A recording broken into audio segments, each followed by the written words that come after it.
Good afternoon, and welcome to the 10th anniversary of the Arab Spring, examining its long-term impacts. This is a Network 2020 virtual briefing, and that I'm very pleased to bring to you today.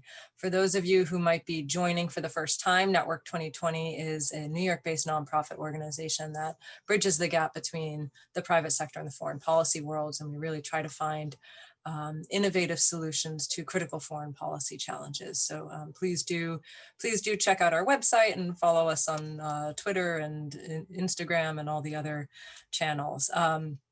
We have a lot of ground to cover today and really a really top-notch panel to bring to you. So what I'm going to do is introduce the panelists and the moderator, and then we will turn it over to Lisa Anderson to lead the discussion. And then we will have a bit of a Q&A. I am going to shorten the bios of the participants, not to do injustice to their deep experience, but to give more opportunity for you to hear from them. So we have Professor Safwan Masri, who is the Executive Vice President for the Global Centers in Global Development at Columbia University, and he is a Senior Research Scholar at Columbia's School of International and Public Affairs. He is a scholar of the contemporary Arab world, and his work focuses on understanding post-colonial dynamics among religion, education, society, and politics. And he is the author of Tunisia, an Arab Anomaly, which is an excellent and very engaging, accessible book on Tunisia. So I highly recommend it. We also have Marina Ottaway, who is a Middle East Fellow at the Woodrow Wilson Center and a longtime analyst of political transformations in Africa, the Balkans, and Middle East. She is currently working on a project at the Wilson Center about the countries of the Arab Spring, and she joined the Wilson Center after 14 years at the Carnegie Endowment for International Peace, where she helped launch their Middle East program. And we have Dr. Shadi Hamid, who is a senior fellow at the Brookings Institution. He is a contributing writer at The Atlantic and a co-host of the Wisdom of Crowds podcast. He is the author of Islamic Exceptionalism, How the Struggle Over Islam is Reshaping the World, which is really a fantastic, deeply dense, and highly provocative book. Another one I would definitely recommend checking out. And lastly, we have Lisa Anderson, and she is comes to us from the Columbia University School of International and Public Affairs. As you can see, her line of academic credentials is quite long, but so too is her on-the-ground experience. She was provost and then president of the American University in Cairo for many years, including during the Arab Spring. So she brings a lot of on-the-ground experience to her rich academic work. So with that, thank you everyone who's joining us today, calling in, and thank you to our panelists and to Lisa. We are so honored to have all of you today to take a look at the Arab Spring. So with that, Lisa, over to you. Thank you very much, Courtney. It is a delight to be here with you and with colleagues to discuss the aftermath of the Arab Spring. As all of you remember, almost exactly a year ago, on December 17th, as it happened, 2010, a small-town Tunisian street vendor set himself ablaze in frustration over official neglect and indifference, sparking the biggest and most consequential uprisings in the Arab world in at least 75 years.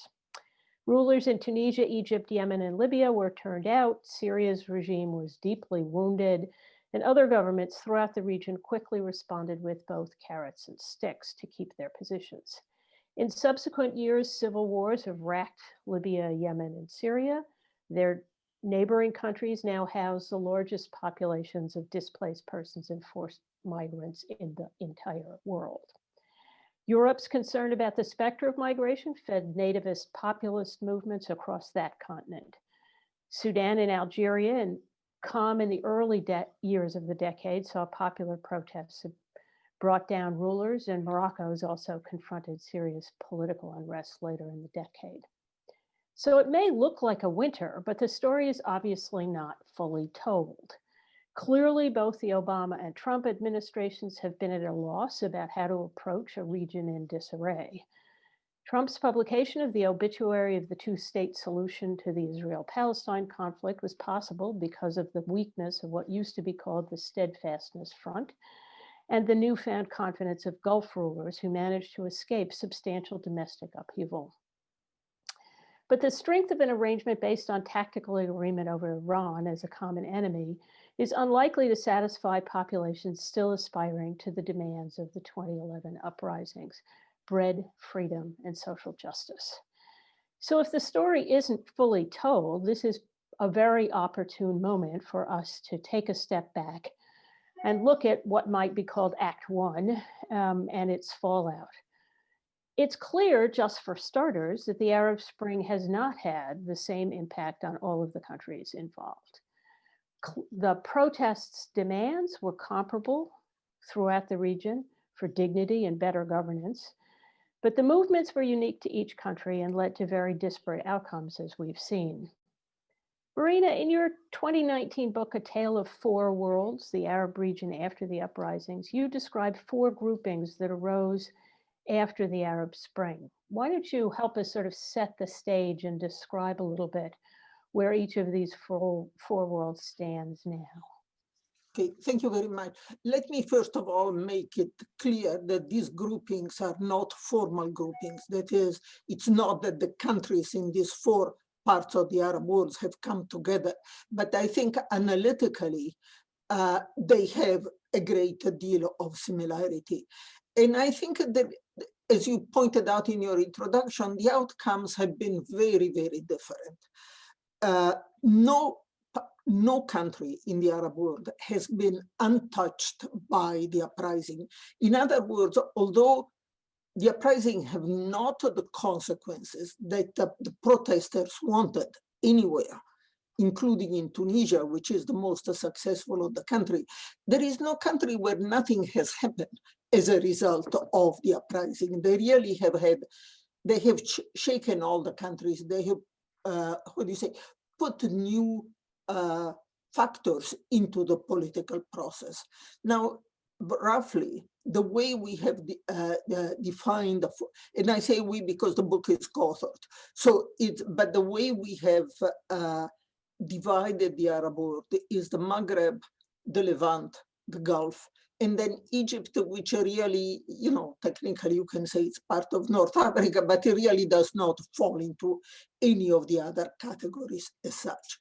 And what you find is in the Maghreb, you have much more progress towards, at least in Morocco and Tunisia, you have much more progress towards a democracy. Tunisia has been written about a lot, and Tunisia, in fact, has now a system which is based on election. Morocco is different in the sense that Morocco is, has always, the supreme authority in Morocco remains the king. And although there is a fairly lively political process and fairly democratic political process under the king, everybody knows that in the end, if the king decides that things are going to go in a certain way, that's the way things are going to go. But in any case, there is an acceptance in those two countries of two things that are very different. One, that there has to be, that citizens have a right to express their opinion, that they have a right to have a voice.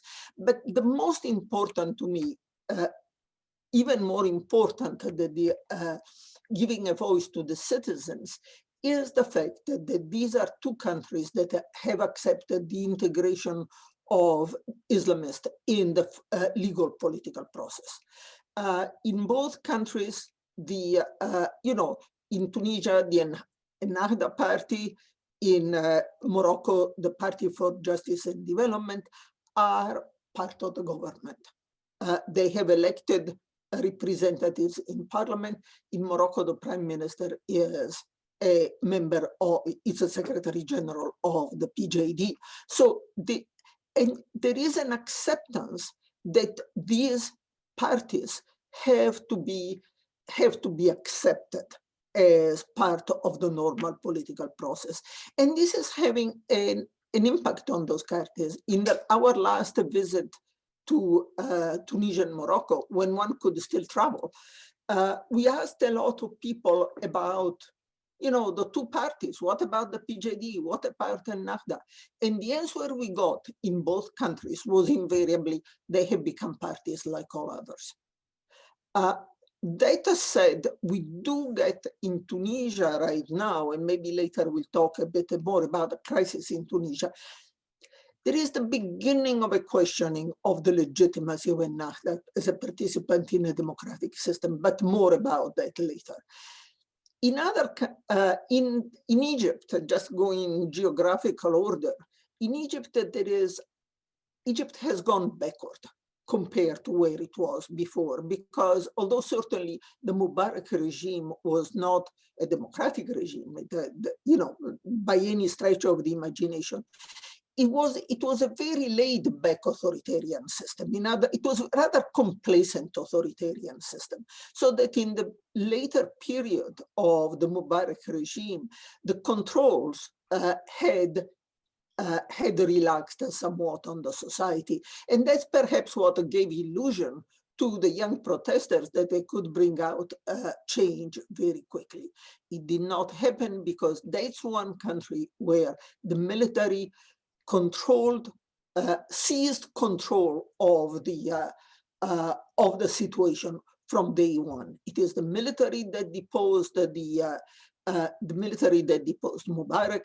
In a sense, Egyptians say that they have had Egyptians that side with the government that say the country has had 2 democratic revolutions. The country has had 2 military coup d'etats. The first one took place in 2011, February of 2011, where the military forced out Mubarak, and the second took place in July of 2013, when they pushed out the Muslim Brotherhood that had won the elections. And at this point, I think what is being consolidated in Egypt as a result of the uprising is the most authoritarian military regime that the country has had since the days of Gamal Abdel Nasser in the 1960s. So it really has been going backward. The Levant is a different story in a sense that, or there are 2 different stories. One, but perhaps let me not talk about the difference. What the crisis in the Levant has shown is that the biggest problem in those countries, it's not a crisis of democracy that has never existed, but it's a crisis of the states.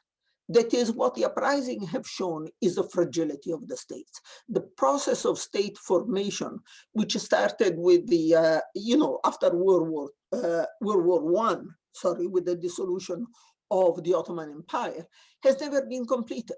There have been a number of different efforts to build up the states. And I'm afraid to say that the one that was most successful, at least for a period of time, was that by Saddam Hussein in Iraq and by the Hafez al-Assad in Syria, that for a while managed to build some sort of a functioning state in the period they were in power. Once they were gone, the state has fallen apart again, and what we saw under the American occupation of Iraq was yet another attempt to rebuild the state that it never went anywhere. The problem there is that there is no point in talking about the democratic transformation unless the state is rebuilt. Democracy has to be housed somewhere. Democracy is a political system that requires a state in order to function. I mean, sure, you can have democracy in different organizations, but it requires an organization, and in this case, it certainly requires a state. The Gulf is a very interesting case because in many ways, the Gulf is the part of the Arab world that has been the most changed, because there have been no uprisings in the Gulf. They have really avoided any uprisings by buying out the discontent. I mean, particularly Saudi Arabia, they spent a gigantic amounts of money to try to give something to everybody, to keep people, to give people pacified. But what I think the uprising have done for the Gulf is brought home the fact that they have to change. Some countries had started, particularly the United Arab Emirates, particularly Dubai and Abu Dhabi within the United Arab Emirates. Other countries were still rather complacent and going along, like Saudi Arabia, going along at a snail pace. And as a result of the uprisings, the sense that, plus other factors like the decline in oil prices, which is certainly very important, what you have is a real sense that a change has to come. What they're engaged in, these countries, is what Sam Huntington called the King's Dilemma. That is how you can introduce changes from the top and very far-reaching changes on the top in the economy, in the society, without losing political control. It's a difficult matter because historically the sort of modernizing kings, modernizing sovereigns have lost control eventually. They have generated forces within the society that they could no longer control. So far, what we are seeing a lot of change still coming from the top with no participation from the bottom. And that is likely to continue for the time being because there is no, while there is certainly a strong sense on the part of the ruling elite and the ruling families in particular that change has to come, there is no acceptance of the idea that political change also has to come. And let me stop there. That's wonderful. That's quite a tour d'horizon, and I think that's a great way for us to get started. Let me move to Safwan and ask you perhaps two things. You're sitting in a monarchy, and I wonder whether you think there is a king's dilemma in Jordan as well. But of course, you've written a wonderful book about Tunisia, and Tunisia does appear to be an anomalous case at this point. So quickly tell us how Jordan feels for half a sentence, and then tell us how you account for the difference that Tunisia represents. Thank you, Lisa. I was expecting the second question, so let me try to deal with the first. I mean, I think Jordan, I have to say that it's a country that has withstood and been able to defend conditions around it and within the country itself. I mean, let's not forget, this is a country where more than half the population is a refugee population. You had different waves of Palestinians, and then after the first Gulf War, and then the second one, and of course Syria more recently. So things have not been easy in Jordan. Jordan is also, I mean, Marina talked about the rentierism in the Gulf states, which is sort of being shaken a little because of the drop in price monarchies have really turned towards social re-engineering. We see quite a bit of that in places like Saudi Arabia and countries that are on the beneficiary end, if you will, of that rentierism set of arrangements that have existed for decades are affected by this, of course. So Jordan, I think, is always trying to balance its politics, if you will, with the demands and the nature of the relationship and the nature of dependence, aid dependence on monarchies. And you saw that in the case of the recently signed peace agreements between the UAE, Bahrain, and Israel. I mean, the sentiments on the streets in Jordan are contrary to sort of what Jordan is in a way forced into by. So there are dilemmas, of course,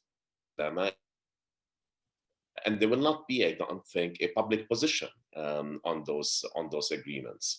But I do say, I mean, just to round it up on Jordan and then move on to Tunisia and the Arab Spring, I think, it's been remarkable. I mean, I have not spent as much time in Jordan, Lisa, as I have this year since I was a teenager. So it's given me an opportunity to observe and to study and to reflect. And, I walk away thinking that it's got some really tough challenges, but it's also incredible how well it has been able to deal with competing, if you will, needs and demands, both regionally and locally. And of course, quite complicated with the current administration in Washington, D.C., and with the current regime in Israel, and also sort of, conflicts that contribute to the country.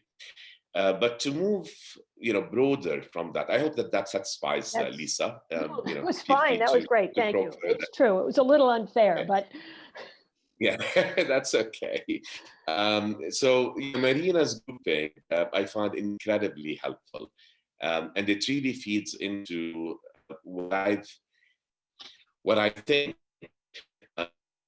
in terms of the Arab Spring. I mean, I challenge the notion of an Arab Spring, not that it is an Arab winter instead, but whether there was, we often talk about the spring part of it. Was it spring? Was it winter? Was it fall?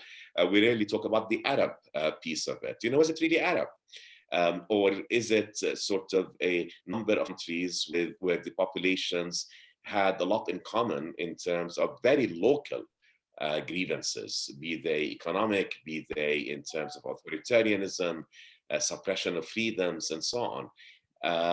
But the elements that drove people to the streets were quite local. There was no pan-Arabism or pan-Islamism or anything that united, if you will, the people of Tahrir with the people of Bardo and in other public squares of the region. It's totally reasonable for the populations to have assumed if it could happen in Tunisia, it could happen in Egypt, it could happen in other countries. What I argued in my book is that there are, within that context of an Arab world, which I think needs to be further and further defined in terms of groupings, the way that Marina has proposed. And I think that will be a much healthier way for people within the region to see themselves, and for outside actors also to see the region, recognizing the differences that exist between the Maghreb, the Gulf, the Levant, the Nile Valley. But within that context of a modern Arab world, what I argue is that what happened in Tunisia could not serve as a model for the rest of the Arab world, that many of the factors that allowed Tunisia to transition towards democracy, and it is a very fragile democracy, and as Marina alluded to, there are crises that are unfolding, but there were a number of factors, ingredients that are present in Tunisia that have been many generations in the making. And not only are they missing from other countries in the region, or have been missing in other parts of the region, were many of those ingredients, the trajectory in neighboring countries has been in the opposite direction. Okay, and I, engineer by training, so I separate out what I call the structural factors that help Tunisia, and then the agency factors. And on the structural, Marina spoke about the role of the military in Egypt.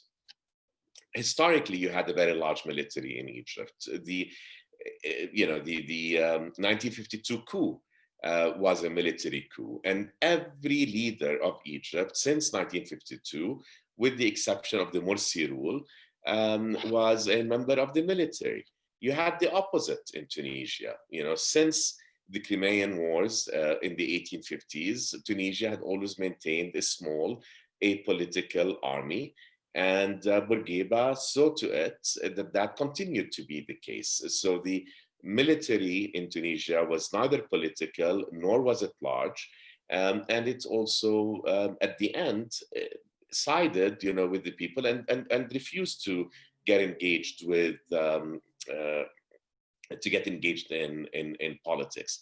There were other things that benefited Tunisia that were sort of structural. It's demographics, small, relatively homogeneous.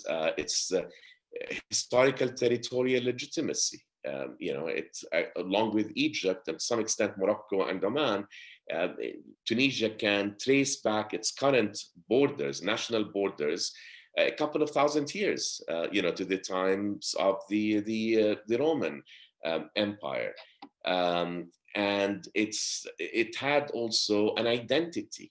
There was a Tunisian identity that had been cultivated, if you will, organically for hundreds of years, leading to the French colonization that started in 1882 and then the liberation in 1956. So you had a lot to stand on. Marina mentioned the Levant countries, the state formation. Unlike in many countries of the Gulf and the Levant, where you had states that were carved up after the First World War, and in many instances, those states are still looking for their nation. They're still trying to define their nation. In Tunisia, and I go into a lot of detail in the book, it was a nation that was waiting to become a state, and it became a state after its liberation from the French. But you had the institutions of a state under development earlier in the century, and you had a nation and an identity and the geography. Also with the geography, what Tunisia benefited from is its irrelevance. A small country away from the center of gravity of the Arab world and conflict, does not share any borders with Israel, did not need to have a large military, and didn't have any resources, did not have the resource burden. What is making the Tunisian experience, I think, vulnerable today, or one of the factors that's making it vulnerable today, is that once it succeeded in democratizing, it became far more interesting for regional actors. And you've seen since 2011, and Shadi, I'm sure, can comment on this much better than I, you've had Qatar on the one hand, and the UAE and Saudi Arabia on the other hand, competing for influence, and siding on different sides of the political divide with the Islamists versus with the secularists. But then the core of it, in the context of all of this, the 5 domains that I think have had agency and help explain why Tunisia to transition successfully towards democracy, them have to do with reform, a reform that had started in the 19th century. A reform along the and the 5 factors that just see what they are, and then I'll maybe reform the and get back to the establishment of educational institution in the region, the Sadiqiyya College in 1875, the reform of Zaytuna Mosque, which predates the Al-Azhar Mosque by 200 years, reform that took place around Zaytuna and then within Zaytuna, and even Zaytuna produced Rashid Ghannouch, the Nahda, right? And the reforms that Bourguiba did. So a lot can be said about Habib Bourguiba, who ruled from 1956 until 1987 in his human rights violations, but he made public health and or healthcare, education his priorities. From Jamal Abdel Nasser to almost every other leader in the region, made building up a military, not only and of the reasons, it became a tool to legitimize the reign, a tool to legitimize and to draw from a sense of nationhood. Bourguiba did away with all of that. He didn't need all of that. And when you look at the education system in Tunisia, it's the only country in the region that consistently insisted on the teaching of philosophy, insisted on the teaching of world religions. So you had students who from a very early age learned to debate, learned to listen. You had a co-educational system, which meant also that students were brought up to be exposed to different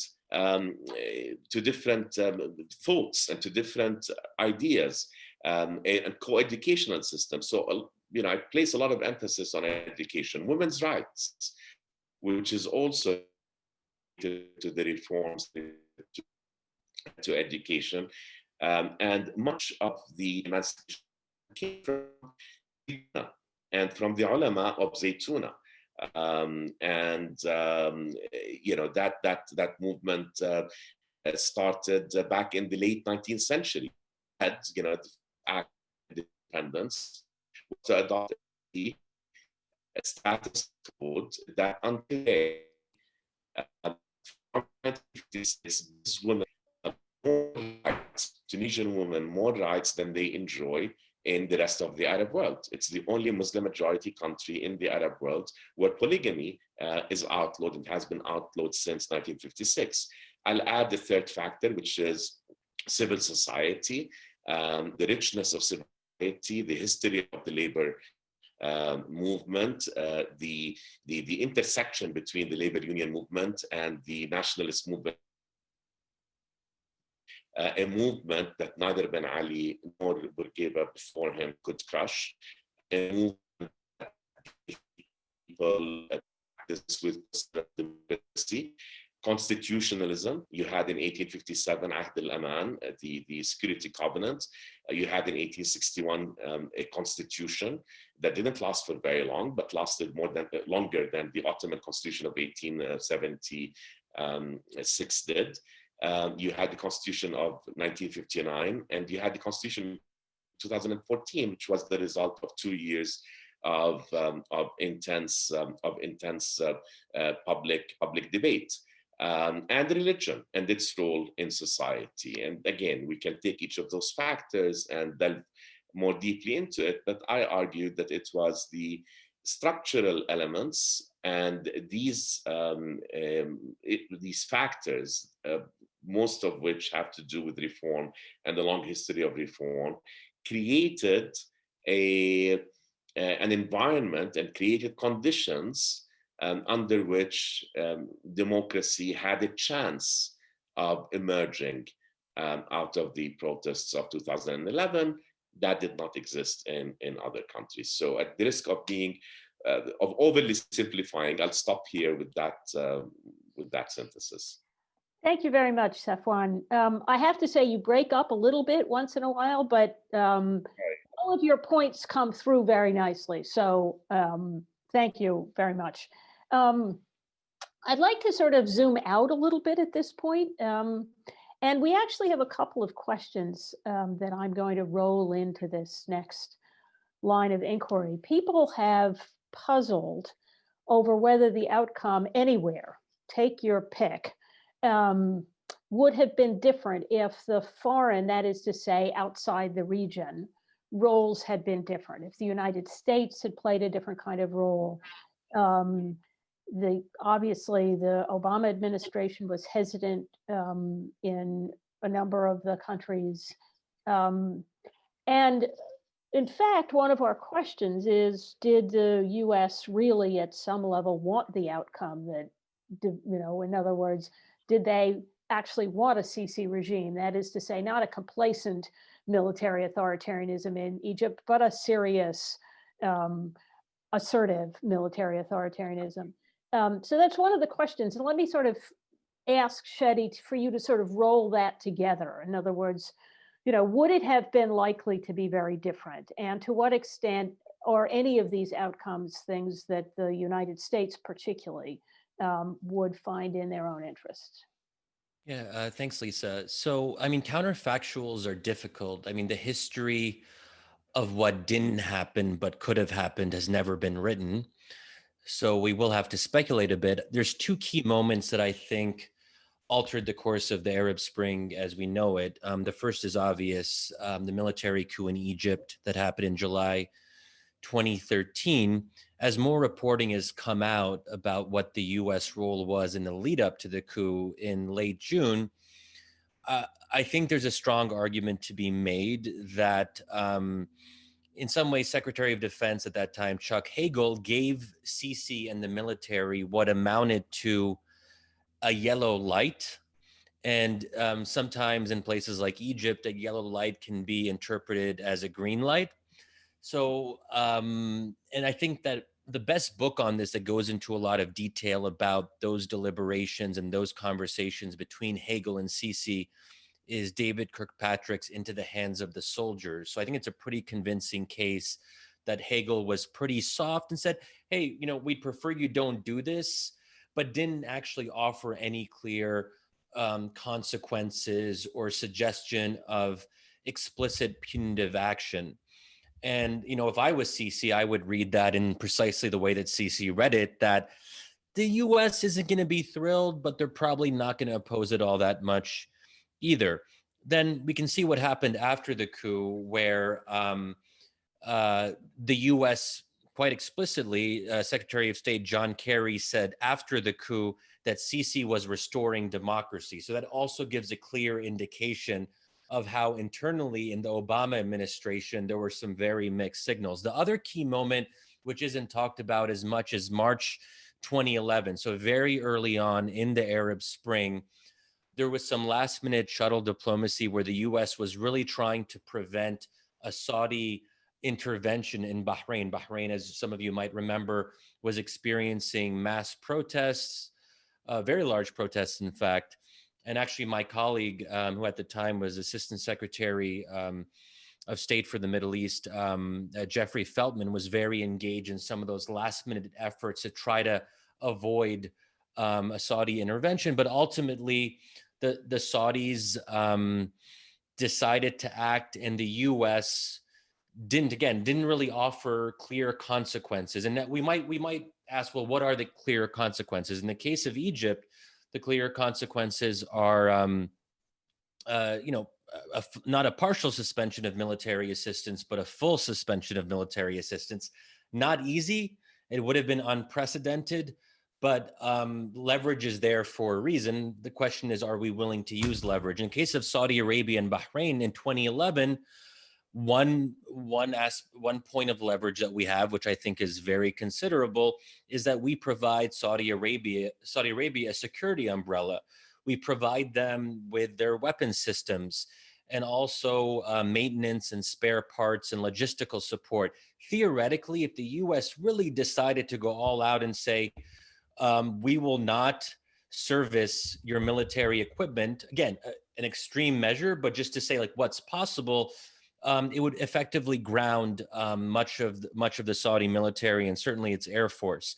So those are a couple, I think, key inflection points when it could have turned out differently. Now the question is, why did the U.S. have these positions? Why didn't the U.S. do more? What's really behind that? And this is where I think the Middle East is unfortunately somewhat exceptional, that the U.S. doesn't have a great record when it comes to supporting democracy, particularly during the Cold War. That said, we did get better in the 1980s, and we did get better in the 1990s in other regions of the world, Latin America, Asia, and there's key cases where we did help pressure dictators to leave, and Chile is an example, and also South Korea and so on. But the question is, why not the US? And I think that my colleagues have already sort of alluded to one of the key issues in the Middle East is that the Middle East has Islamists, and there may be some analogs to Islamists in other regions, but not quite Islamists. And so what I call this is a sort of Islamist dilemma, that we as Americans, we want democracy in theory, but we're afraid of democratic outcomes in practice. And I think that when we really want to understand why the US has so much trouble responding to democratic openings in the Middle East, this to me is the number one issue. And until we, again, speaking the U.S. government, and so on. If the U.S. government doesn't find a way to resolve this Islamist dilemma, we'll be doomed to repeat some of these same mistakes over and over. Now, the question then is how to resolve this Islamist dilemma. And I think one part of it is that somehow Americans have to become more comfortable with the idea of Islamists not just participating, because if they participate, other things might happen too, but doing well in elections and also possibly in some cases winning. They won't win in all cases, maybe not even a majority of cases, but there is a chance they might win in certain countries. And it's obviously what happened in two of the cases we mentioned, Tunisia and Egypt. Now, this isn't to say that we should like Islamists. I think it's possible to think that Islamist parties are bad, but still support their right to participate. And, my view about democracy is that it's about a lot of things, but one of the main things it's about is the right to make the wrong choice and the right to make decisions that other people might consider personally threatening or stupid or illiberal or whatever else it might be. So this is more, so I think what the US has to come to terms with is not supporting Islamists, but supporting processes that may result in certain situations with the rise of Islamists to power. And that's not an easy thing to do. And we've been struggling with this really since the 1990s with the case of Algeria, which was the first time that there was a democratic opening and Islamists were on the verge of coming to power. The Algerian military intervened and stopped that from happening. Civil war broke out. And that was the first time that senior officials under the Clinton administration really tried to engage with this question of what do you do about Islamists? And it's sort of a little bit dispiriting to me that it seems like we're going to end up having this debate about Islamists, maybe for the rest of our lives without any clear resolution. So I think at some level, this has to be taken more seriously. And it's possible that people might look at this dilemma and come to a very different conclusion or a recommendation than the one that I've offered. And I think, that I would disagree with that, but at least I would respect that because it would be a proper engagement with the question. Some people say, you know what, if democracy means Islamists maybe coming to power, then we shouldn't support democracy in the Middle East. And there's a certain honesty to that position that I actually find somewhat more compelling than the middle position of sort of not being on either side and splitting the middle, but alienating dictators, Islamists, pro-democracy activists all at the same time, which is part of what I think has happened thus far.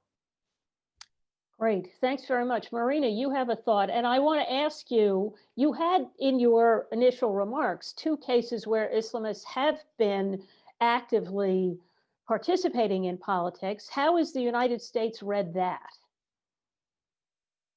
Wait, you're muted.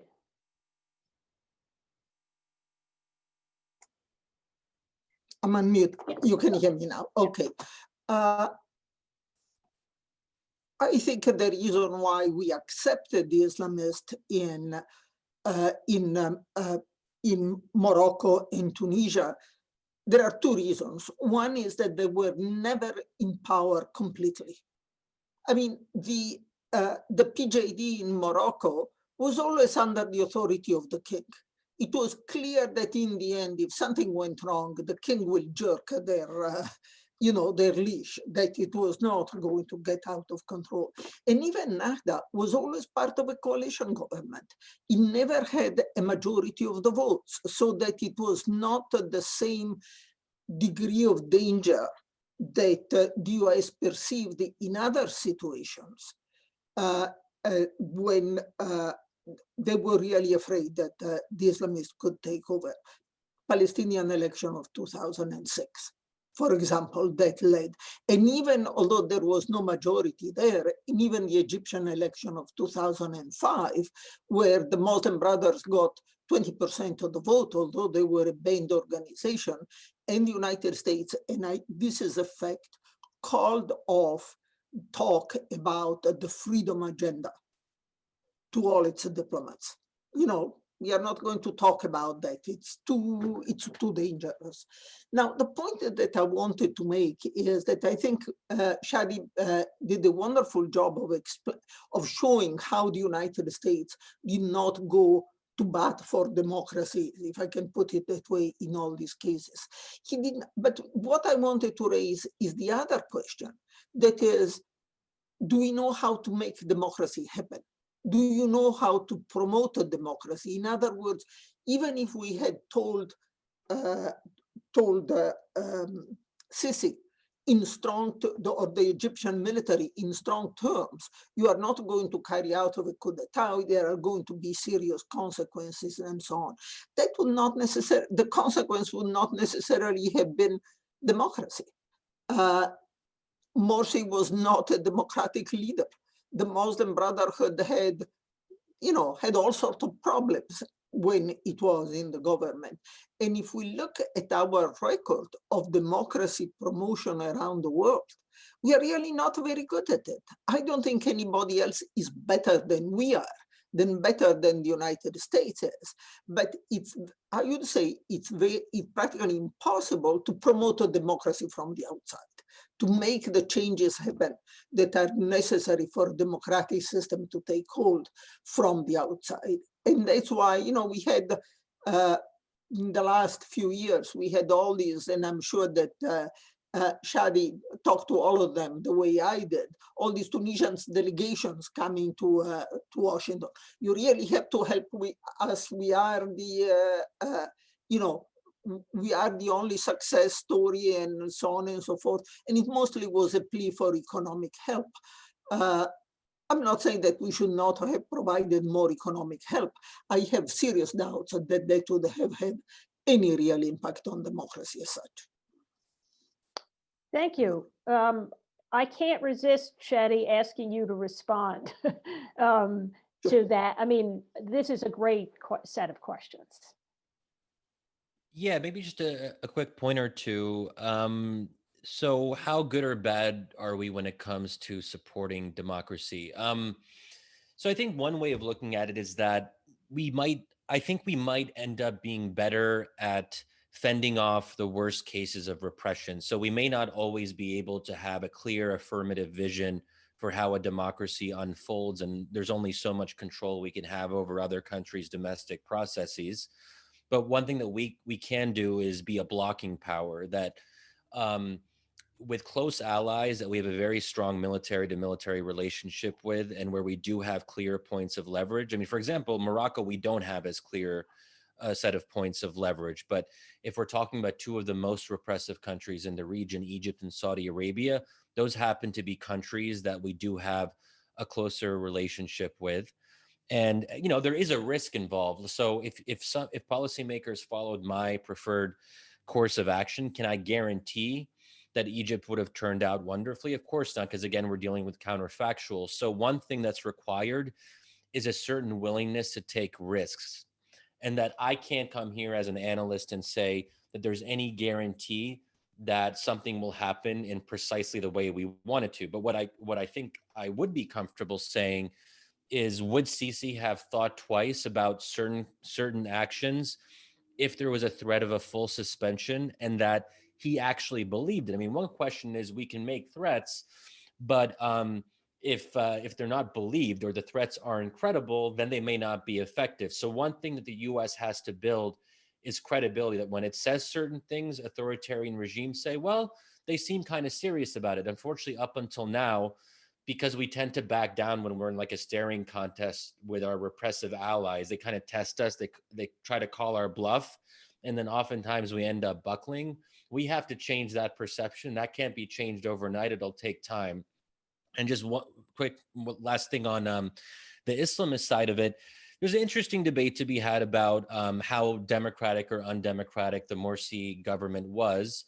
And I don't know if we have to get into that, but what I am confident saying is that the Morsi government and Egypt under Morsi were significantly more democratic in relative terms than most of the rest of the region. That this was a very flawed democratic experiment. There were problems that Marina alluded to, but at least was there democratic competition? Were there relatively free and fair elections? Were people able to protest in large numbers without fear of being shot down or put in the thousands in prison? Yes. So there was competition and there was a sense of aliveness. I remember being in Egypt at that time. People were afraid because there was a lot of uncertainty, but there was also a sense that anything could happen and that people actually had a chance to express themselves. And no one was afraid of the Brotherhood. In fact, the Brotherhood was being attacked and criticized on the media nonstop, and people were protesting on a regular basis against the Brotherhood. And that, to me, not perfect. There were some illiberal elements. Morsi, who I knew personally, did have some authoritarian tendencies for sure. But again, you can't jump to a fully fledged liberal democracy in 1 or 2 years. There is going to be this messy period that we, I think, as Americans or the international community, we have to be a little bit more tolerant that there will be this indeterminate middle period where things are better, but not necessarily great.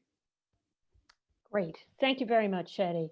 I want to talk now a little bit about the future. I've been incorporating some of the questions in the Q&A as we go along. So I have one more question that I'm going to pose, and then we'll go entirely to the Q&A. But this is really about the legacy, if you will, on the ground, on the part of people's expectations, and the extent to which we still see demands, or at least hopes, for some of the kinds of things that the original protests were organized around, for economic prosperity and social justice and more freedom and so forth and so on. And clearly, you know, quite recently, we've seen some of that in Iraq and some of that in Lebanon. And so there's still a roiling, if you will, around in the region. So I have two questions. And I'd like to have Safwan speak to this first. Is there still that kind of energy, even if it's a little less assertive? Are there different ways that people are beginning to think about trying to push those kinds of, if not demands, just sort of expectations on the part of their government? That's one. And the second one, and this has been, you know, raised as well in the Q&A, Mark Lynch, in his recent Foreign Affairs article, says that the role of the social media has changed completely, and that at this point it has become much better controlled by governments and much less effective as a mechanism by which people organize discussions about politics. So is that true? And insofar as it is true, what are the ways that people are asserting themselves politically? Thanks, Lisa. And maybe Courtney, if my internet is unstable, just motion to me and I'll turn my camera off, and maybe at least my audio will not be interrupted.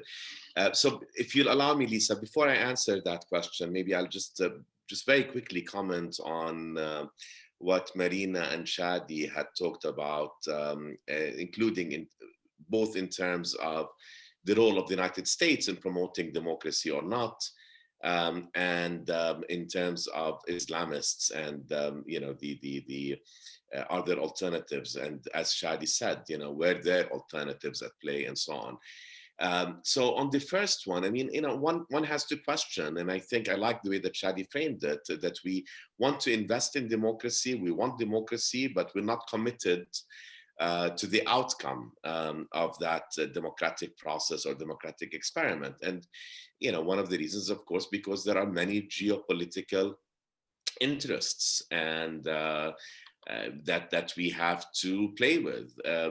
Michael Wahid Hanna wrote a beautiful piece, I thought, yesterday in the New York Times about Morsi trying to, not Morsi, Sisi trying to get away with as much as he can with the most recent jailing of a number of human rights activists, trying to get that through the Trump administration and basically calling the bluff of the incoming administration of President-elect Biden.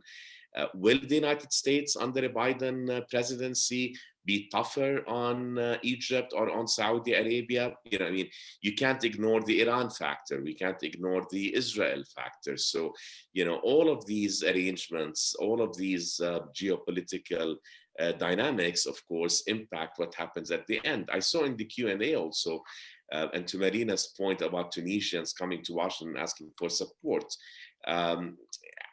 here you have a successful experience with democracy. It deserves attention. It deserves support.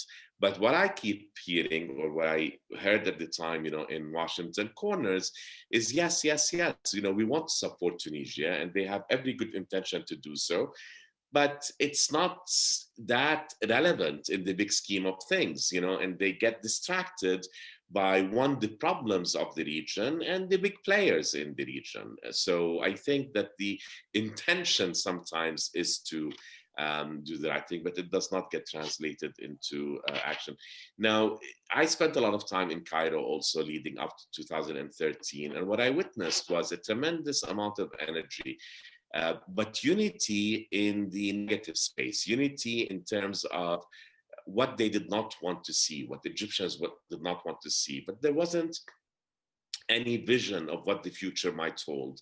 And there had not been, for the longest time under Mubarak, space for political maturity, for political parties to start to take shape. And this is why I go back to civil society and the importance of having a strong civil society. And Mubarak, and before him Sadat, and before him definitely Jamal Abdel Nasser, understood that. And so the fact that the ETUF, the Egyptian Trade Union Federation, during the entire 30-year regime of Mubarak, sided with the workers on only one occasion.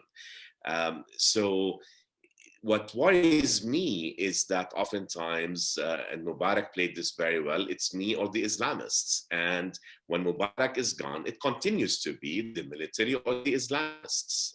So that, I think, is the most dangerous aspect of the Islamist movements. I think Tunisia is very, very different in that sense, and we see the tensions that exist today. But to your specific question, Lisa, which now you have to remind me of because I digressed, to such an extent. Just remind me very quickly. Yes. No.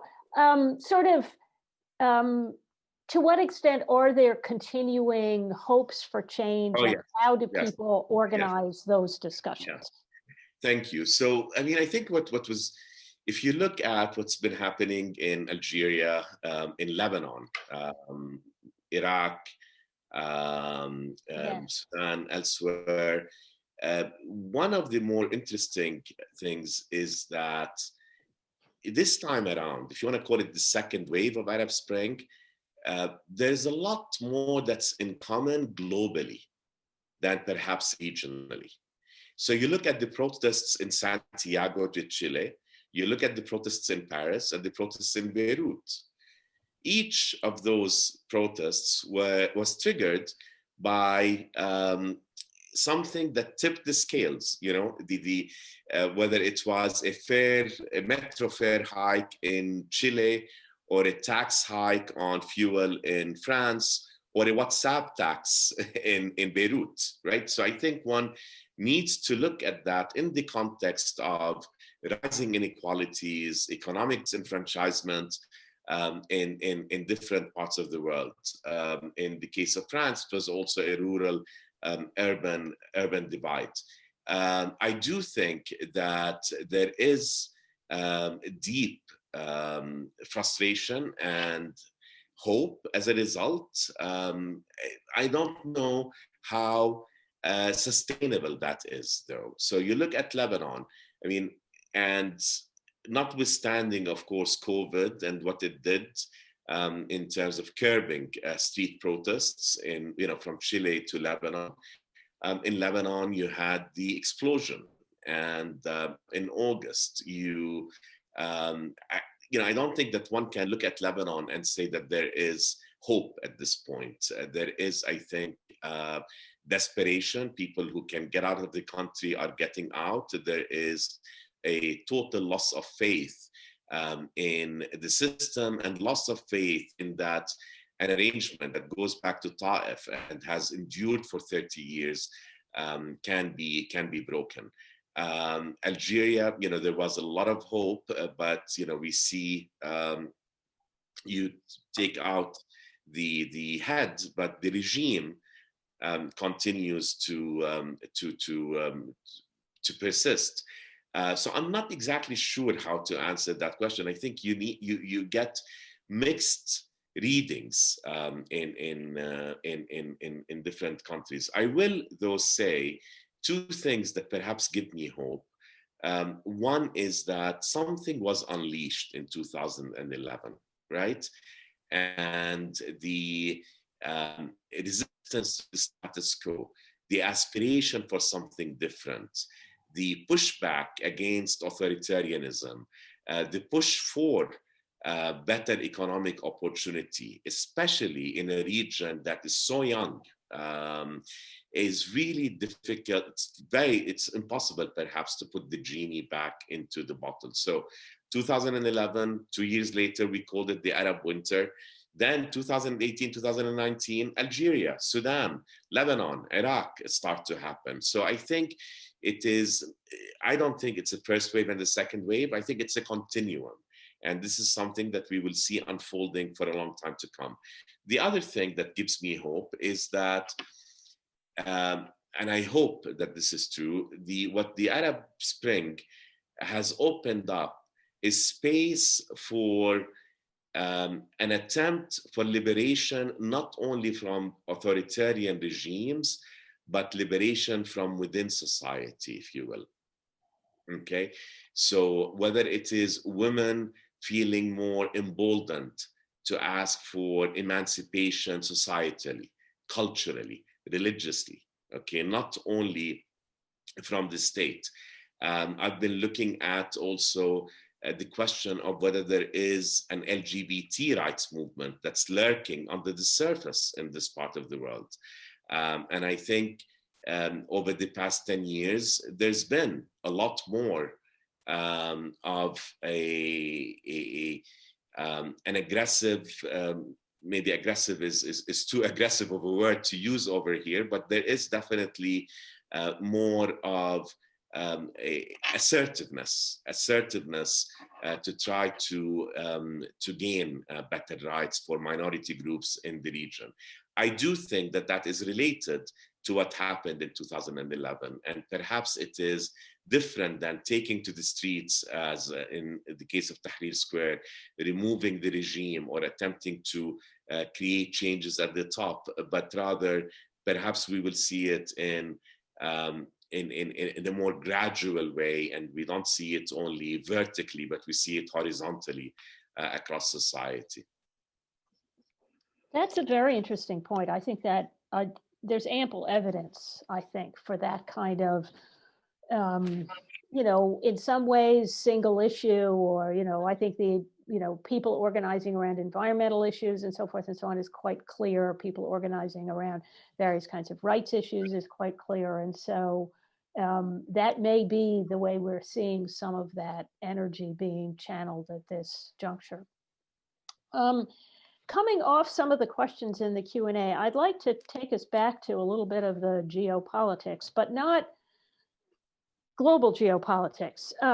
Marina and Shadi, I'd like both of you, if you would, to sort of reflect on the dynamic of the division between Turkey and Qatar on the one hand, and Saudi Arabia and Egypt on the other hand, or UAE, however you want, kind of, in a sense, where does that come from politically as opposed to ideologically, and where is going to go? What effect is it having on the, if we're trying to anticipate the next 5 to 10 years? And, how do we understand the sort of regional geopolitics at this point? And perhaps, Shadi, you can start us off. Sure. So it doesn't get much attention now. It got some more attention when it started in 2017, but the blockade against Qatar and what the resulting Gulf crisis between Qatar on one hand and Saudi Arabia and the UAE primarily on the other hand. And it's sort of an odd conflict because basically a blockade is a very aggressive thing to do against another country. And it's interesting that one of our close allies, Saudi Arabia, is doing that to another close American ally, Qatar, that has one of the largest U.S. pre-positioning military bases in the world. So that's an unusual situation where two close allies that are central to the regional security architecture at each other's throats. And the gap hasn't been closed. There have been some efforts, but the fact that it continues with no end in sight, I think should tell us something about how deeply entrenched this divide is. It's not just a mere political or policy disagreement. It is felt in existential terms. And Saudi Arabia and the UAE see Qatar as part of a broader existential threat. Why? This returns us to the role of the Muslim Brotherhood and Islamist movements more broadly. Saudi and the UAE really see the Brotherhood in a somewhat paranoid way as the enemy that's lurking behind every corner. And Qatar obviously does not see it that way. Why Qatar supports the Brotherhood is a little bit complicated and, probably out of the scope of what we can sort of resolve right now. But I think it is fair to say that Qatar has some sympathies with the Brotherhood, or at least they don't have an ideological objection to the Muslim Brotherhood, which allows them to comfortably engage with those kinds of groups. And I think these kinds of differences are really hard to resolve because they are rooted in some sense in religious differences. I mean, Saudi Arabia and the UAE have a very aggressive statist vision of Islam. They're not secular, but they think that by any means, but they do believe that the state should control religious production. And so in that sense, it's much more about how the state, that Islam should be quietist, Islamists should be quietist, they shouldn't really be too political, and they should defer to the state, so on and so forth. So, I mean, how is that to be resolved? I think ultimately, anytime you have a very big gap between two opposing parties, you need a third party to come in and try to force the gap to be narrower. And this leads us to the role of the U.S. And the U.S. obviously has quite a bit of leverage with all of the parties involved. And at some level, Saudi Arabia and the UAE have to make some concessions because they're the more powerful party here. And it's not realistic to expect Qatar to basically give up its sovereignty and be like a vassal state of Saudi and the UAE. Just like that's a non-starter. So I think at some level, the maximalist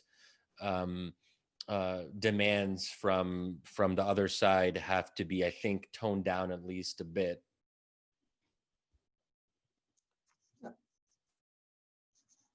Now I've done it. Marina, do you have any thoughts on that, and particularly the sort of Turkish piece of this? Yeah, I agree with what Shadi said, but I would also put another element in the mix there, that what we have is a struggle for hegemony. That's probably too strong a word, but that there is struggle among countries that have changed a lot recently about where they stand in the pecking order of the Gulf, of the Arab world. Saudi Arabia has long been frustrated because it has always felt that it's the richest country, it's the biggest country in the Gulf, and yet it cannot dominate the Gulf. I mean, its attempt to dominate the GCC has been a disaster because other countries are not willing to support it. Egypt, that used to be the big power in the entire Middle East, has long stopped being that. In my opinion, they have not accepted it yet. They are still looking at themselves as the biggest power in the region, and they are now hanging on to Saudi Arabia because they know they cannot do it on their own. They don't have the resources, among other things. Turkey, again, is a country that had an enormous growth spurt. I mean, we forget that because Turkey has been economically not quite a basket case, but certainly not a flourishing country recently. But if you think about Turkey 10, 15 years ago, it was a country that was growing immensely, that it was really spreading its wings all over, not only all over the Middle East, but Africa, the Caucasus, it was investing money all over, opening schools all over, and so on, and has sort of and started seeing themselves as a major power. So that essentially there is this, and Qatar is difficult to explain to me because it's a small country that has great powers aspirations, right? That and has always had a foreign policy that is much bigger than the country itself.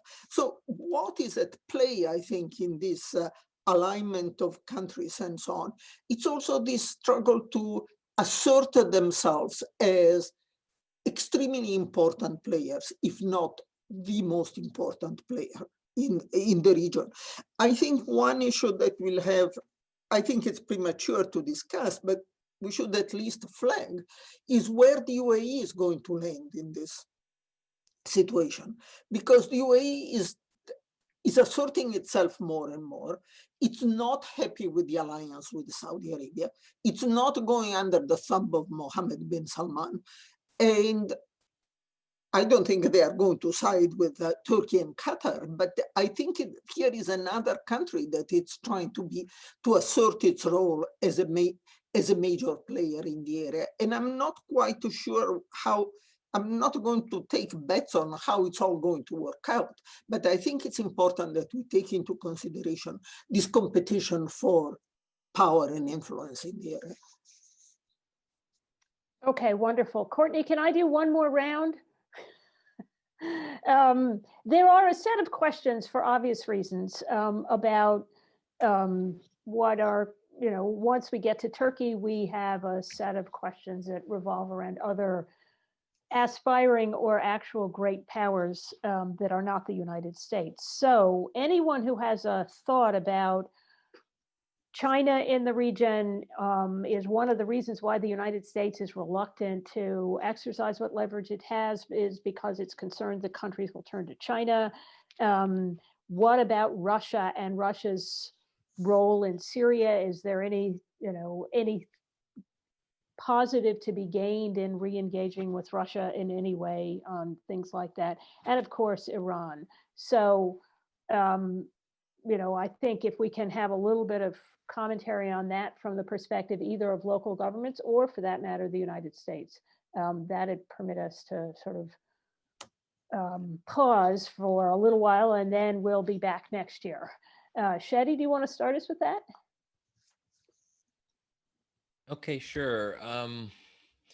So I think that the role of China will obviously grow more important, and China it's not necessarily trying to export its ideology into the Middle East. That's a little bit difficult for China. Obviously, you don't have a shared language or a particular, interest in Chinese culture in the Middle East, but you do have an interest in American culture and Western culture in the Middle East. So there are differences in terms of how soft power is used. But what China does have a lot of capability on is trade relationships. And you see how China is able to wield that rather effectively when it comes to, for example, the reticence of Muslim majority countries to criticize China when it comes to the cultural genocide against the Uyghur people. I mean, you'd think Muslim countries would be at least somewhat vocal occasionally about it, but they've been extremely quiet, and people wonder about that.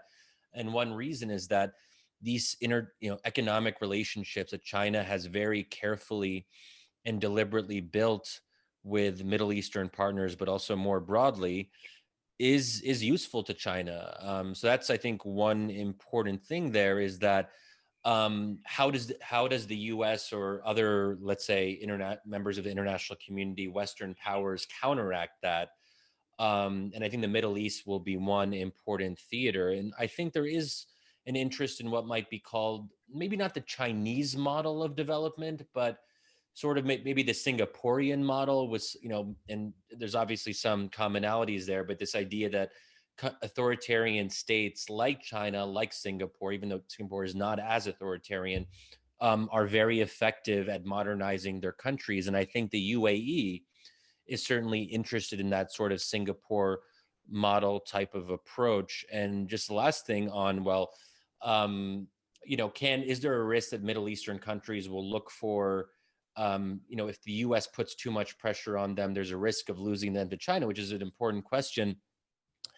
I mean, there is some risk of that, but when it comes to say military relationships, because of the interoperability of weapon systems, it's very hard for a country like Saudi Arabia or Egypt that has depended on American equipment and expertise for decades to make the shift to Chinese weaponry and Chinese support. I mean, first of all, I mean, just be a very odd move in general, and but it's also a very difficult move, and their military really wouldn't work exactly if they'd really have to kind of start from the ground up in a lot of ways.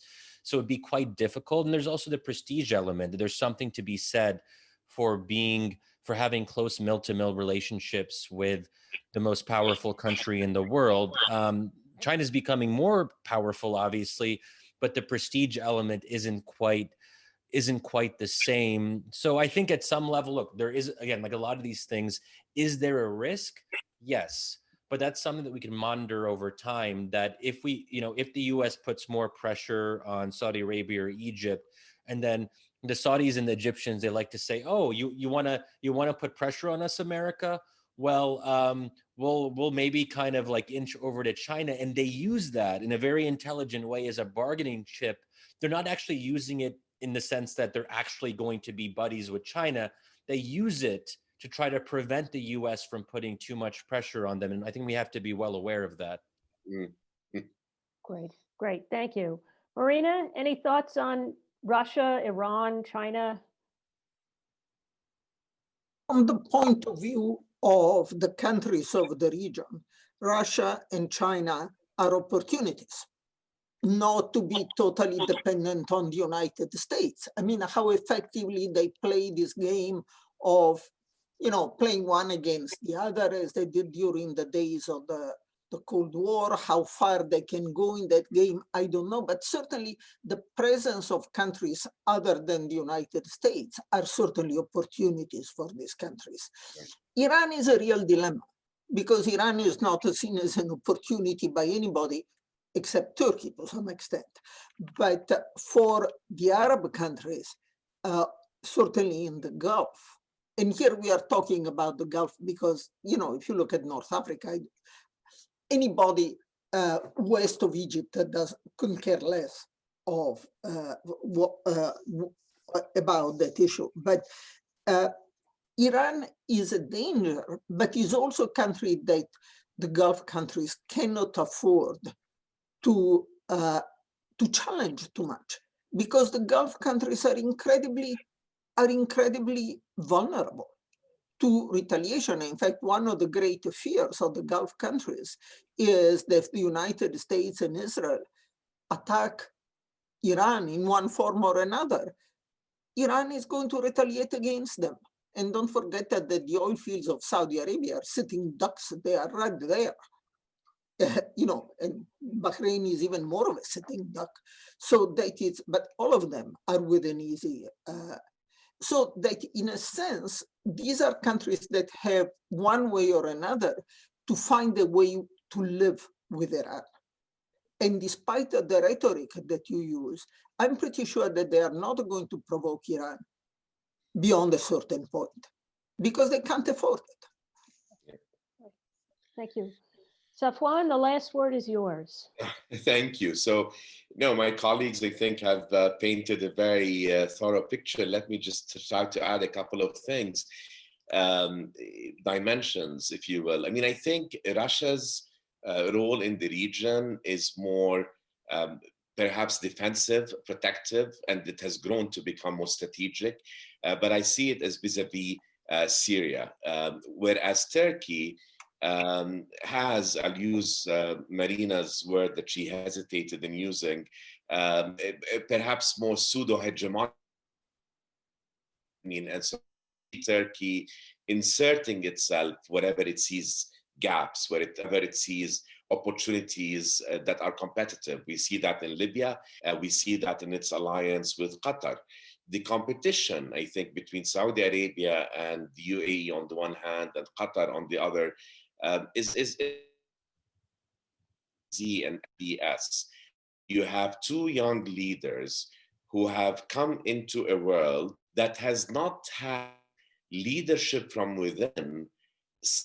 I mean, since independence. I mean, Jamal Abdel Nasser, but since then, you've had the powerful, iconic figures of Saddam Hussein and so on and forth. But when you look at the major region, they have Turkey, Iran, and Israel. We did not really talk about Israel. So here you have two princes who want to assert hegemony, regional leadership. And Qatar has always, punched above its weight. It has the resources, the economic resources. And in Turkey, it has found a great ally that helps size relatively, and an ally who in Erdogan sees strategic opportunities in the region. On China, I do think that the interests are largely economic, and they are also non-partisan in a way. So even before the recent peace agreements, you see China making investments in ports and in infrastructure in Israel and in Arab countries as well. I agree with Shadi that the cultural soft power as well as hard power in terms of military alliances will continue to be shaped by affinity with the United States and by closeness with the United States.